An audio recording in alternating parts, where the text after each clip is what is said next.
Conditional statements help you to make a decision based on certain conditions. In the previous video lecture, we discussed about the if statements and its four variants. Now in this video, we will talk about the switch case statement. So first of all, let's know about the use of switch case statement. See, switch case statement works like if-else if statements which we have seen in the previous video. But the problem is जब हमें अपने programme में बहुत सारी if conditions दी हों और हमें multiple if else blocks का यूज़ करना हो तो प्रोग्राम थोड़ा कॉम्प्लेक्स हो जाता है और प्रोग्राम को रीड करना या फिर समझना भी थोड़ा मुश्किल हो जाता है। तो प्रोग्राम को रीडेबल और इजी बनाने के लिए हम स्विच केस का यूज़ कर सकते हैं। तो चलिए पढ़ते हैं हम स्विच केस के बारे में और देखते हैं इसका सिंटैक्स कैसा होता है और किस तरह से हम स्विच केस को अपने प्रोग्राम में यूज़ कर सकते हैं। The switch statement in Java is a multi-branch statement. That means we have given multiple options to select. It executes particular option based on the value of an expression, and these options are known as cases. Now let's see the syntax of switch case. यहाँ पर सबसे पहले हमें लिखना होता है switch keyword और फिर ब्रैकेट में हमें लिखनी होती है एक्सप्रेशन या फिर कंडीशन। इस कंडीशन की या फिर एक्सप्रेशन की जितनी भी पॉसिबल वैल्यूज़ हो सकती हैं वो हमें यहाँ लिखनी होती हैं। जैसे कि वैल्यू 1 इस एक्सप्रेशन की एक पॉसिबल वैल्यू हो सकती है।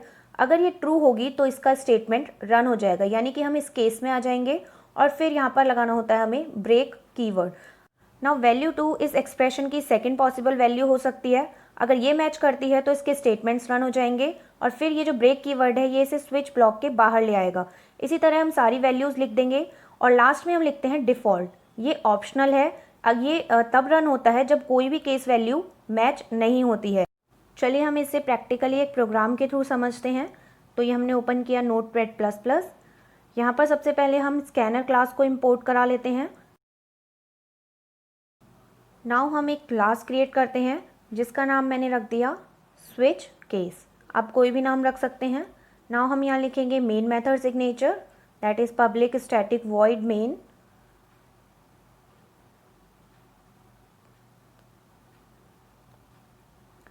String AR। नाउ हम यहाँ पर एक वेरिएबल ले लेते हैं जिसको मैं कैरेक्टर टाइप का रख लेती हूँ। CH वेरिएबल का हमने नाम रख दिया। यहाँ पर स्कैनर क्लास का हम ऑब्जेक्ट क्रिएट कर लेते हैं। Scanner SC is equals to new scanner system dot in. Now यहाँ पर हम यूज़र को एक मैसेज शो कर देते हैं कि उसे एक कैरेक्टर एंटर करना है।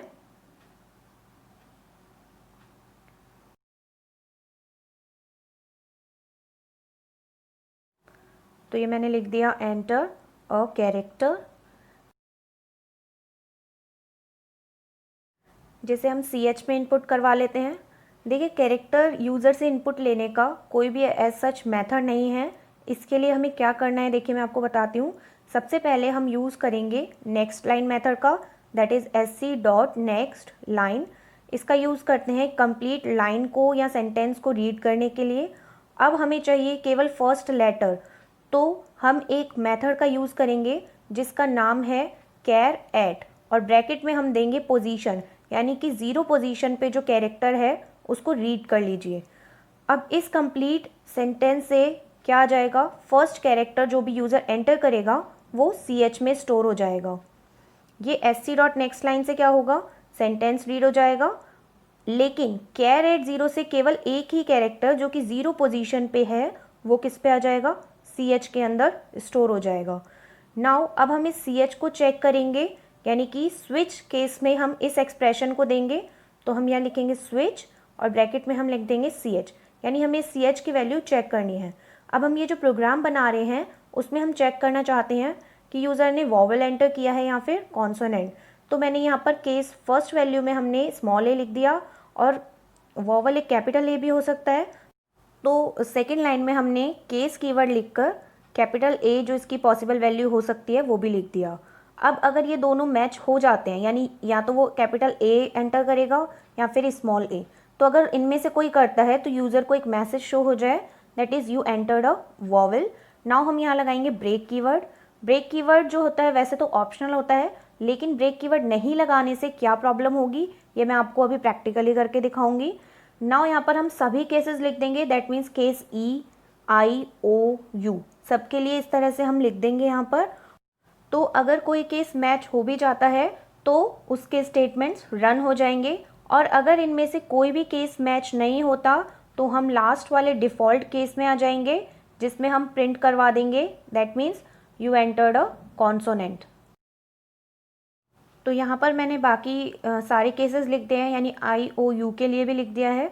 अब हम लिख रहे हैं डिफ़ॉल्ट केस, जिसमें यानी कि अगर कोई भी केस मैच नहीं होता है तो हम कहाँ पर आ जाएंगे, डिफ़ॉल्ट केस में, और यहाँ पर प्रिंट कर देगा यू एंटर्ड अ कॉन्सोनेंट।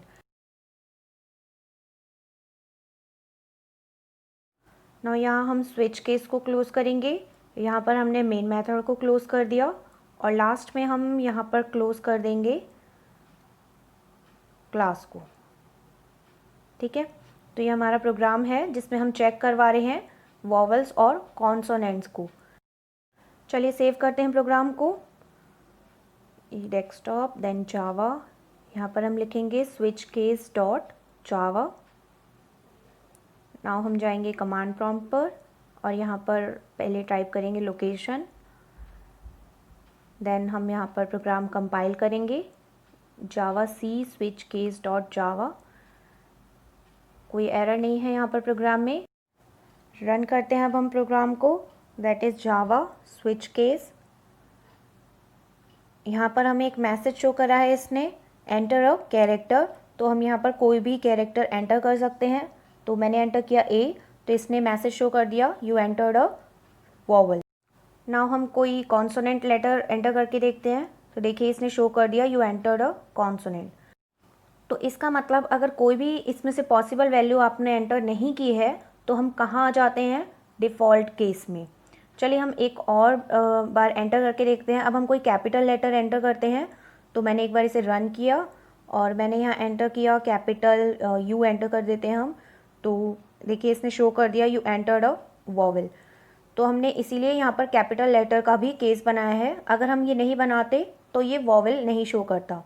अब मैं आपको दिखाती हूँ कि ब्रेक हटाने पर क्या होता है। मैं सभी ब्रेक्स के आगे जो भी मैंने ब्रेक स्टेटमेंट लिखे हैं, मैं यहाँ पर उनके आगे कमेंट लगा देती हूँ ताकि कंपाइलर इसे एग्जीक्यूट ना कर सके। अगर हम ब्रेक हटा देते हैं तो क्या होता है वो हम डायरेक्टली प्रैक्टिकल देखते हैं। और यहाँ पर मैंने इसे सेव कर दिया। अब हम फिर से एक बार इसे रन करते हैं। तो मैंने लिखा, पहले हमें कंपाइल करना होगा जावा सी के थ्रू। अब देखिए हम एक कैरेक्टर एंटर करते हैं, मैंने एंटर किया A। तो देखिए बहुत सारे बार इसने वॉवल लिख दिया और कॉन्सोनेंट। तो हुआ क्या यहाँ पर, इस केस के बाद जितने भी केसेस लिखे हुए हैं सबकी वैल्यू यहाँ पर प्रिंट हो जाती है, सबके स्टेटमेंट्स प्रिंट हो जाते हैं। इवन डिफ़ॉल्ट का भी स्टेटमेंट प्रिंट हो जाएगा अगर हम ब्रेक नहीं लगाएंगे तो। ठीक है, तो यानी जिस केस से भी वैल्यू मैच करती है उसके बाद के सारे स्टेटमेंट्स, सारे केसेस के स्टेटमेंट्स प्रिंट हो जाते हैं। जैसे मैं एक दूसरा केस रन करके दिखाती हूँ। जैसे मैंने U एंटर किया है, तो देखिए एक बार तो ये U वाला स्टेटमेंट रन हो गया और फिर रन हो गया ये डिफ़ॉल्ट का, यानी U के बाद का जो केस है डिफ़ॉल्ट वो भी रन हो गया। तो इसीलिए ब्रेक लगाना ज़रूरी है। तो ये था switch case statement. Thanks for watching.